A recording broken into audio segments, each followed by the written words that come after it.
Bom dia, boa tarde, boa noite, pessoal. Vamos voltar aqui para o nosso estudo do Direito Processual Civil. Vamos embora.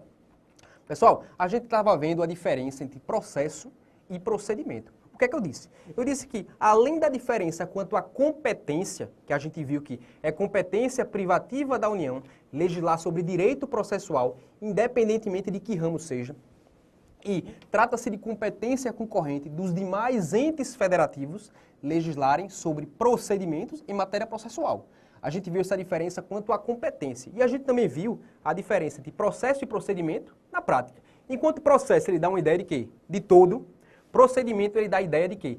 De um conjunto de atos encadeados que, dentro de um processo, lhe dão especificidade. A gente tratou na aula passada do procedimento ordinário e do procedimento sumário previsto onde? No CPC de 73, até então revogado. A gente viu que, por exemplo, alguns atos processuais como petição inicial, citação, audiência, contestação, eles podem ter um jogo completamente diferente a depender da adoção do procedimento. A gente viu que no procedimento ordinário, a relação petição inicial, citação e contestação é uma. Apresenta-se a petição inicial, o réu é citado para contestar no prazo de 15 dias. E a gente viu que no procedimento sumário, previstas aquelas hipóteses específicas em que se adotará o procedimento sumário, a gente viu que a relação petição inicial, citação e contestação é completamente diversa. O autor apresentando a sua petição inicial dizendo, juiz, pega essa bomba é tua. A partir do momento que o juiz apresenta as condições da ação e os pressupostos processuais, ele manda citar o réu, ele não manda citar o réu para contestar no prazo de 15 dias, mas para que participe de uma audiência e, posteriormente, caso não haja acordo nessa audiência entre as partes, apresente-se a contestação dentro daquele ato, dentro da audiência. Ou seja, petição inicial, citação, audiência e contestação, tendo uma visão completamente diferente a depender da adoção do procedimento, dentro de um todo, que é a ideia de processo. Ficou claro, pessoal? Espero que sim. Vamos lá. Vamos para cá. Então, Diego, veja só. Eu vi que é competência privativa da União legislar sobre direito processual. Beleza. Mas você está dizendo que é competência concorrente dos entes federativos, União, Estado e DF, legislarem sobre direito procedimental, sobre procedimentos em matéria processual. Minha pergunta é o seguinte, Diego, eu não estou entendendo mais nada. Por quê? Cadê os municípios? Porque, veja, quando você trouxe aqui o artigo 24 da Constituição, você tratou da União, tratou dos Estados e tratou do DF. É possível os municípios, pautando-se na competência concorrente trazida no artigo 24 da Constituição Federal de 88, legislar sobre procedimento em matéria processual? Resposta, veja. A competência dos municípios não está prevista no artigo 24 da Constituição Federal de 88, mas está prevista no artigo 30 da Constituição Federal de 88. O artigo 30 da Constituição Federal de 88, ele é enfático. Cabe aos municípios legislarem sobre questões de interesse local. Beleza. Se cabe aos municípios legislarem sobre questões locais, minha pergunta é o seguinte: será possível aos municípios, tendo por base o artigo 30 da Constituição de 88, legislarem sobre procedimentos em matéria processual? Veja, em regra, seria possível. Em regra, seria possível, mas vamos raciocinar aqui. Município, pessoal, tem poder judiciário? Não, não tem poder judiciário. Então, qual seria o interesse? Qual seria a lógica de os municípios inventarem de legislar sobre direito procedimental, sobre procedimentos em matéria processual? Não haveria qualquer interesse. Apesar de não haver óbice a essa pretensão dos municípios, em regra, isso não seria possível pelo fato de os municípios não possuírem poder judiciário próprio, assim como ocorre com a União e os demais estados componentes da federação. Beleza, pessoal? Ficou claro? Vamos para cá. Diego, procedimento, você falou, veja só, o foco, Diego, o foco é direito processual. Direito processual civil, que é exatamente a isolada que você está dando aqui. Esse é o foco. Procedimento. De fato, Diego, isso é importante. Veja, já deixei claro para vocês aqui o seguinte. Deixei claro para vocês que é competência concorrente dos entes federativos em geral, principalmente o meu estado, o estado de Pernambuco, legislarem sobre procedimentos em matéria processual, embora seja competência privativa da União legislarem sobre processo. Deixei claro isso para vocês. Veja, isso é importante? É claro, pessoal, que isso é importante. O ideal é que todo ente federativo, todo estado, possua um código de procedimentos em matéria processual, buscando delimitar as questões dentro de um processo, pessoal. Isso é importantíssimo. Veja só. É tanto que Pernambuco, por exemplo, o que é que ele fez? Existe um anteprojeto buscando a edição, a elaboração de um código de procedimentos em matéria processual. Vamos para cá, vamos ler essa notícia aqui. O nosso Código de Procedimentos, por iniciativa da OAB do Estado de Pernambuco e em parceria com o Egrégio Tribunal de Justiça do Estado de Pernambuco, pessoal, vai sair concurso. Fique de olho. Está sendo realizado um grande projeto para a construção de um Código de Procedimentos Processuais a ser aplicado em nosso Poder Judiciário Estadual, sendo um importante instrumento processual que disciplinará a tramitação processual, tornando-a mais célere e, consequentemente, mais eficiente. As normas contidas no Código garantirão maior eficiência, celeridade, transparência e racionalidade à operação da máquina do judiciário pernambucano. Ou seja, pessoal, Pernambuco já vem editando aí um anteprojeto buscando a aprovação de um código de procedimentos, buscando aperfeiçoar o direito processual civil. Porque, veja só, uma coisa são normas genéricas previstas no Código de Processo Civil. Outra coisa é tentar fechar o leque por meio de um código de procedimentos, buscando a melhor aplicação do direito processual civil, em particular do novo Código de Processo Civil. Vamos para cá. Diego, eu continuo, sério mesmo, eu continuo sem entender a importância de um projeto para a elaboração de um código de procedimentos em matéria processual. Eu não vejo importância nisso. Vamos para cá? Anteprojeto do Código de Procedimentos em matéria processual, por exemplo, do Estado de Pernambuco. O que é que ele traz? Como se darão as autuações, registro e distribuição? Pessoal, é simples. O processo ele é autuado e, quando houver uma única vara, ele é registrado e, quando houver mais de uma vara, o processo ele é distribuído, encaminhado para alguma das varas do Poder Judiciário. Ou seja, um código de procedimentos, ele buscará trazer como se dará, de fato, essas autuações, esses registros e essas distribuições, buscando exatamente dar uma melhor concretude e aplicação do Código de Processo Civil de 2015. Vamos lá. Como serão confeccionados os mandados e cartas? Pessoal, formas de comunicação dos atos processuais. Como assim? Vamos raciocinar. Quando a gente já estudou o Código de Processo Civil de 1973, o que é que a gente viu?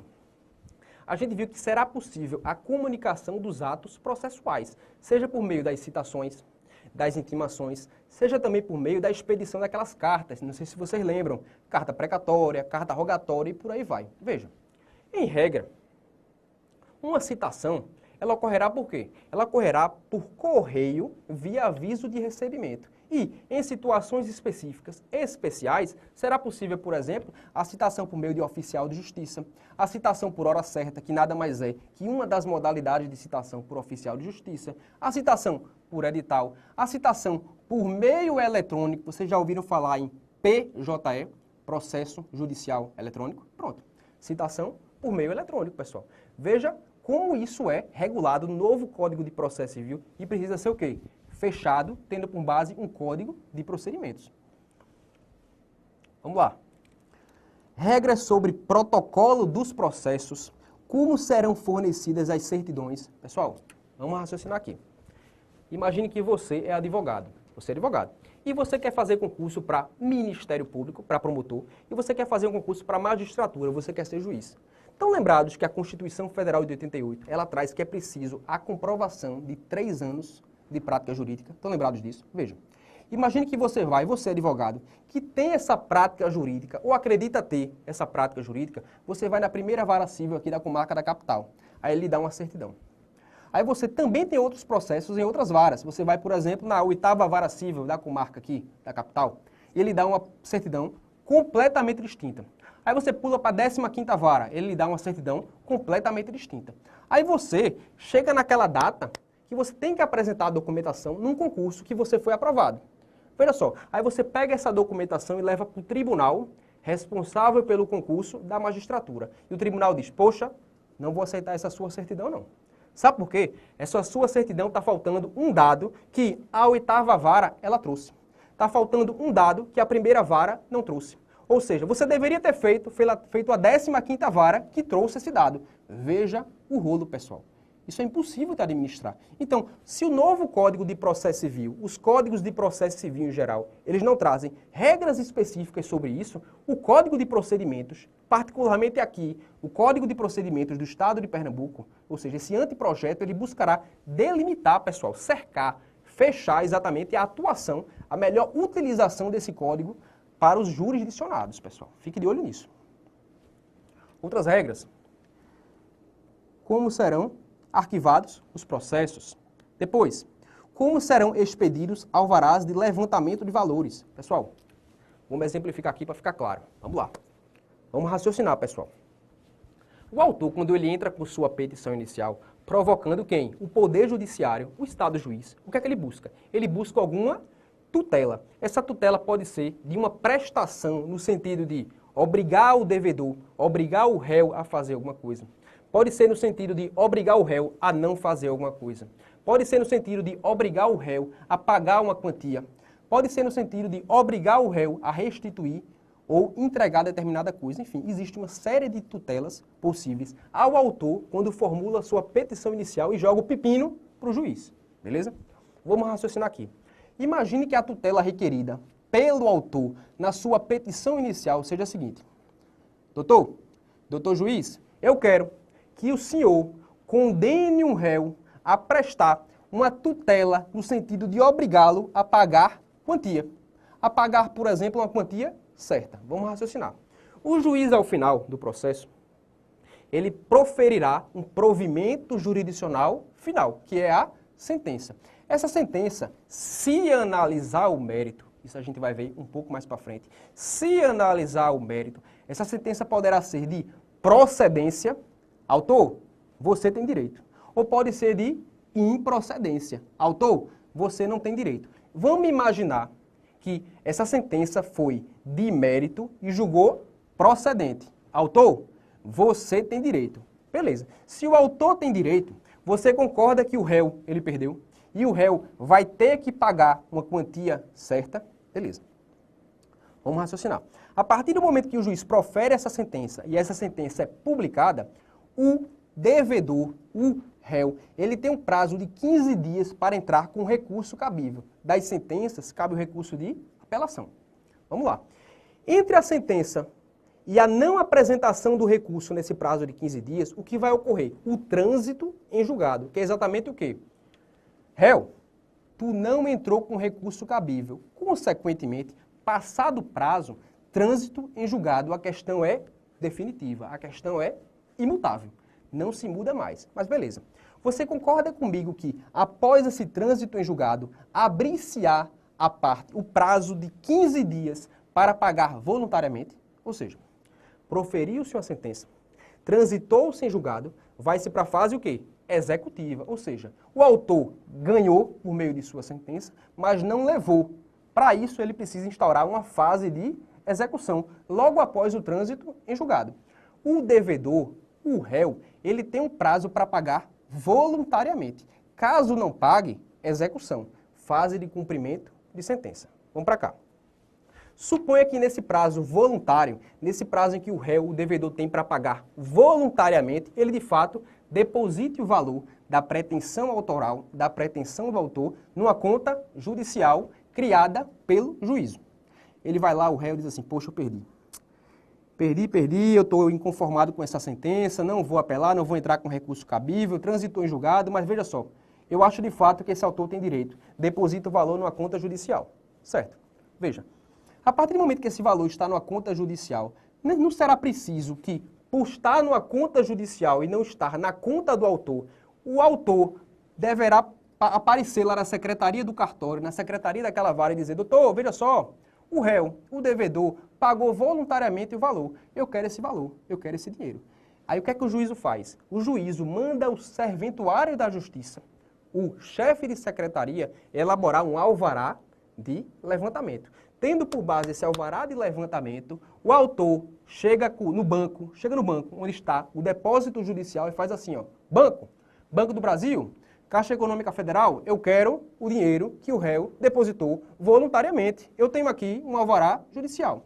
Aí chega no banco, o banco diz assim, poxa, está faltando dado X, está faltando dado Y, está faltando dado Z e ele não libera o seu dinheiro. Imagine o rolo. Regras sobre alvará estão no Código de Processo Civil? Não, mas podem estar no Código de Procedimentos buscando melhorar a atuação do Poder Judiciário.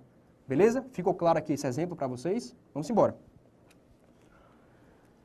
Como se dará a carga nos autos, inclusive a carga rápida. A carga rápida é essa, pessoal, que está regulada no artigo 107 do novo Código de Processo Civil. Veja, entendi, Diego? Então, o Código de Procedimento poderá trazer regras sobre carga, inclusive regulamentando a carga rápida, já trazida no novo Código de Processo Civil, em seu artigo 107. Perfeitamente, perfeitamente. Minha pergunta, já existia essa carga rápida no CPC de 73? Já existia, só que de modo diferente. Vamos ler aqui o artigo 107 do novo Código de Processo Civil? Vamos embora. O advogado tem direito a, sendo o prazo comum às partes, os procuradores poderão retirar os autos somente em conjunto ou mediante prévio ajuste por petição nos autos. Parágrafo 3º. Na hipótese do parágrafo 2º, é lícito ao procurador retirar os autos para obtenção de cópias pelo prazo de 2 a 6 horas, independente de ajuste e sem prejuízo da continuidade do prazo. Veja, a carga rápida ela foi regulamentada no novo Código de Processo Civil e poderá ser especificada por meio de um Código de Procedimentos. No CPC de 73, esse prazo não era de 2 a 6 horas, mas um prazo de 1 hora. Eis aí uma das mudanças do novo Código de Processo Civil que poderá ser cobrada aí para vocês nos eventuais e futuros certames. Fiquem de olho, pessoal. Vamos embora. Quais os dados serão fornecidos ao presidente do tribunal para a devida expedição dos precatórios judiciais? É mais um exemplo de procedimentos para buscar aperfeiçoar o novo Código de Processo Civil. Exemplo. Quando o autor ele formula uma execução contra a Fazenda Pública, contra a União, contra o Estado, contra o DF, enfim, quando ele na verdade, ele apresenta essa execução no juízo, numa determinada vara de execução, não sei como é que vai ser o procedimento adotado, a depender do regimento interno do tribunal e se há ou não algumas varas específicas privativas da Fazenda Pública. Enfim, a partir do momento que se executa a Fazenda buscando retirar esse dinheiro, eu pergunto a vocês, a Fazenda, a partir do momento que ela é condenada, ela deverá necessariamente pagar quantia em dinheiro? Resposta, não. Ela pagará em regra, em precatórios judiciais. Mas como é que se dará, Diego, esses precatórios judiciais? Eu não estou entendendo. Veja só. O juízo da vara, onde tramitou o processo, que condenou a Fazenda a pagar quantia, que na verdade não é quantia em dinheiro, o que é que fará? Oficiará ao presidente do tribunal competente para que possa requisitar os precatórios judiciais para que, posteriormente, o autor que venceu a Fazenda Pública possa retirar os precatórios judiciais e, de fato, se satisfazer com o julgado. Ficou claro, pessoal? Tudo isso regulamentado no Código de Procedimentos. Vamos lá. Como se dará o leilão judicial? Como se dará a comunicação entre tribunais arbitrais? Pergunto a vocês. Diego, essa comunicação entre tribunais arbitrais, veja, é a mesma coisa que carta arbitral? Resposta, não. Não é a mesma coisa que carta arbitral. Vamos ver o que traz o artigo 237 do novo Código de Processo Civil. Artigo 237 do novo Código de Processo Civil. Será expedida carta, inciso 4, arbitral, para que órgão do Poder Judiciário pratique ou determine o cumprimento, na área de sua competência territorial, de ato objeto de pedido de cooperação judiciária formulado por juízo arbitral, inclusive o que importem efetivação de tutela provisória. Veja só. A carta arbitral, ela busca uma comunicação entre o árbitro dentro de um procedimento arbitral perante um juiz, dentro do Poder Judiciário. Isso aqui, de fato, é uma carta arbitral. A comunicação entre árbitros, que poderá, como a gente viu, ser regulamentada dentro de um Código de Procedimentos, como prevê o anteprojeto do Código de Procedimentos do Estado de Pernambuco, não é uma carta arbitral. Tomem cuidado com isso, que isso também poderá ser cobrado para vocês em futuros certames. Vamos voltar que eu deixei uma coisa pendente nesse slide aqui. Vamos raciocinar, pessoal. Então a gente viu que o Estado de Pernambuco, ao criar um anteprojeto para um Código de Procedimentos em matéria processual, a gente viu que, por envolver uma competência concorrente dos entes federativos em geral, Pernambuco, sendo um ente federativo, sendo um Estado autônomo da República Federativa do Brasil, eu pergunto a vocês, Pernambuco poderia fazer isso? Perfeitamente. Até porque, repetindo e sendo redundante para você fixar, Pernambuco faz parte da República Federativa do Brasil, da Federação e, consequentemente, por ser autônomo, gozar de autonomia, tendo por base o artigo 24 da Constituição, poderá, pautado na competência concorrente, dada para ele por meio da Constituição Federal de 88, legislar sim sobre procedimentos em matéria processual. Fechou? Vamos lá.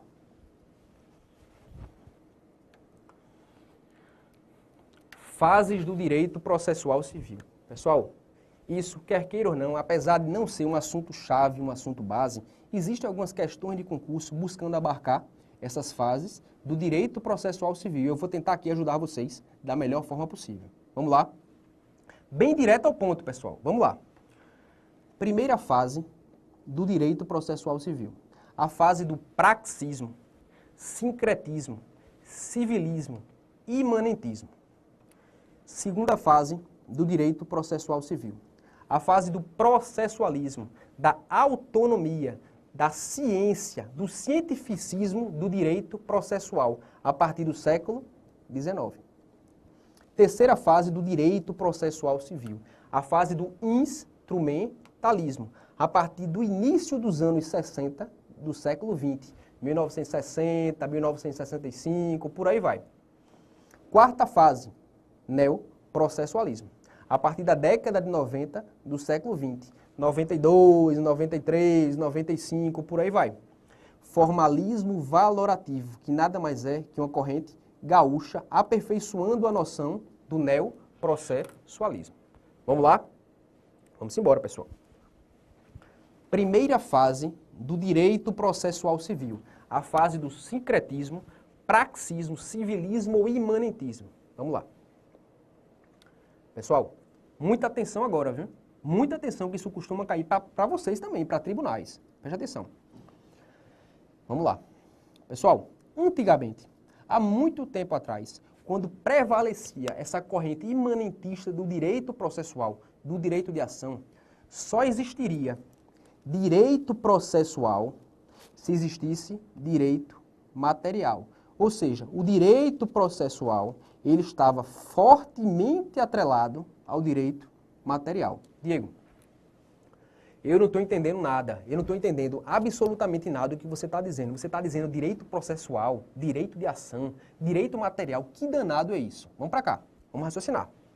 Veja, a partir do momento que o autor entrava com sua petição inicial, provocando o Estado juiz, o Poder Judiciário, uma vez o juiz, de posse da petição inicial, ele vai procurar o quê? As condições da ação e os pressupostos processuais. Presentes as condições da ação, presentes os pressupostos processuais, qual o próximo passo? Tudo leva a crer que o autor terá direito a uma sentença de mérito. O que é isso? Sentença de mérito? Qual a diferença prática entre uma sentença de mérito, uma sentença sem mérito? Não estou entendendo, Diego, a diferença básica não. Veja, A partir do momento que o autor apresentava sua petição inicial, provocando o juiz, o poder judiciário, presentes as condições da ação e os pressupostos processuais, o autor teria sim direito a uma sentença de mérito. Mérito igual a pedido autoral. Ou seja, a partir do momento que estão preenchidas as condições da ação e os pressupostos processuais, o autor tem direito a que o juiz, no seu provimento jurisdicional final, que é a sentença, profira uma sentença de mérito, analisando os pedidos autorais, as pretensões autorais, seja para julgar procedente, seja para julgar improcedente. Seja para julgar procedente, autor, você tem direito, seja para julgar improcedente, autor, você não tem direito. Ou seja, presentes as condições da ação e os pressupostos processuais, o autor passa a ter direito a que o juiz, na sentença, analise os seus pedidos, seja para julgar que ele tem direito, seja para julgar que ele não tem direito. Vamos raciocinar agora. Agora vem um ponto-chave da teoria ocorrente ou fase imanentista do direito processual civil. Vamos raciocinar.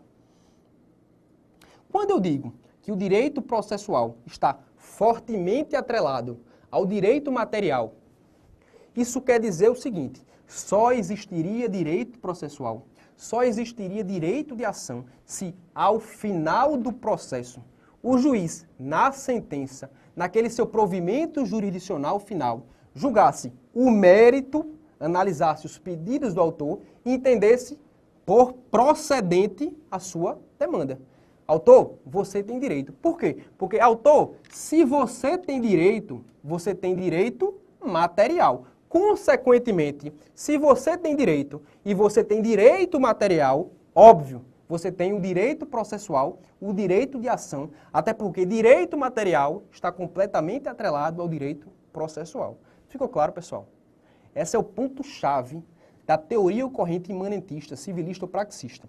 Fiquem de olho nisso, que isso costuma cair em prova. Vamos lá. Outro ponto-chave aqui da corrente, fase ou teoria imanentista. O direito processual, pessoal, o direito de ação era nada mais que sinônimo de procedimento. E a gente viu, pessoal, processo é completamente diferente de procedimento. Processo é um todo, o gênero do qual existem algumas espécies dentro do processo, alguns procedimentos específicos, alguns atos, conjunto de atos encadeados que buscam dar especificidade a esse processo, certo? Exemplo, o procedimento ordinário e o procedimento sumário do CPC de 73. Diego, você já falou do CPC de 73 inúmeras vezes. Eu quero saber do novo Código de Processo Civil. Que procedimentos são esses? Veja, o novo Código de Processo Civil, ele não buscou diferenciar o procedimento comum não buscou diferenciar dentro do procedimento comum o procedimento ordinário e o procedimento sumário. Ele não buscou essa diferenciação. O procedimento comum no novo Código de Processo Civil, ele é uno, ele é único. Não há distinção mais entre procedimento ordinário e procedimento sumário. Porém, em detrimento do procedimento comum, existe ainda um procedimento especial, de alguns procedimentos especiais, a exemplo, ação monitória, ação de consignação em pagamento, ação de inventário. São procedimentos especiais que, por ter regras específicas e especiais, contrapõe-se à ideia de um procedimento comum, uno, tendo por base o novo Código de Processo Civil. Vamos lá. A gente viu que processo não tem nada a ver com procedimento. E isso deve ficar na cabeça de vocês, porque isso também costuma cair dentro de uma abordagem, dentro da teoria ou fase imanentista. Vamos lá.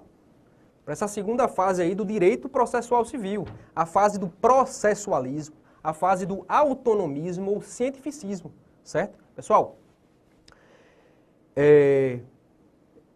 no final do século XIX, surgiu um alemão chamado Oskar von Bülow, que, a partir de 1868, por meio da sua obra Da Teoria dos Pressupostos Processuais e das Exceções Dilatórias, essa obra foi um estopim. Essa obra foi muito importante, buscando exatamente dar autonomia ao direito processual civil, desincumbindo o direito processual civil, o direito de ação, da noção de direito material, da noção de procedimento. Então, peraí, Diego. Tu está dizendo agora que, a partir dessa nova noção de autonomia e ciência do direito processual civil, tu está querendo dizer que, agora, o direito processual não está mais atrelado ao direito material. Veja, pessoal, o direito processual, o processo, o direito de ação é um instrumento. Instrumento esse que deve buscar o direito material e tentar aplicá-lo dentro daquele processo, buscando a pacificação social, a solução daquela lide, daquele litígio, daquele conflito de pretensões entre as partes dentro de um mesmo processo. Então vamos lá, pessoal. A partir do momento que o direito processual ele deixa de estar fortemente atrelado ao direito material, passando a ser um meio de aplicar o direito material no caso concreto, ou seja, enfatize aí, pessoal, o direito processual ele não está mais fortemente atrelado ao direito material, mas ele está sim atrelado ao direito material. O direito processual é um instrumento do qual o direito material deve ser encaixado. Vamos lá. A partir desse momento que surge esse cara e a partir de 1868 surge essa obra, existem alguns desdobramentos dessa teoria que a gente vai ver no próximo bloco, beleza? Um grande abraço para vocês, até daqui a pouco.